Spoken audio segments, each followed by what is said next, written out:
Welcome to the last breakfast. Please enjoy the video. You begin by powering down the Xbox and removing batteries. This prevents shorts while you work. Next, remove the back screws with a T6 and gently pry the shell with a plastic tool. Go slow to avoid clips snapping. Once open, set aside foam and battery contacts, then use canned air to clear surface debris. You do this first because dirt and loose parts cause drift. Once the shell is apart, you're ready to inspect the thumbstick assembly and potentiometer. Now you focus on the potentiometer that reads stick position. Dirt or oxidation here causes drift.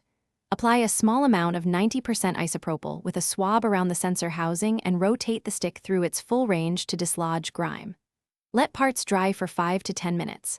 While dry, inspect solder joints and the flex cable for cracks. If loose, reflow or reseat carefully.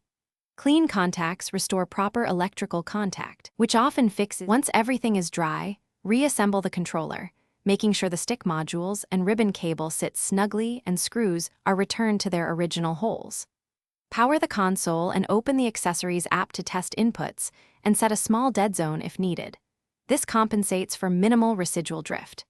If you still see significant drift after cleaning and calibration, replace the joystick module or pursue warranty repair. Quick troubleshooting tip. Intermittent drift often indicates a failing potentiometer. Swap the module to confirm. Thanks for watching. If this was helpful, leave a like and consider subscribing. See you next time.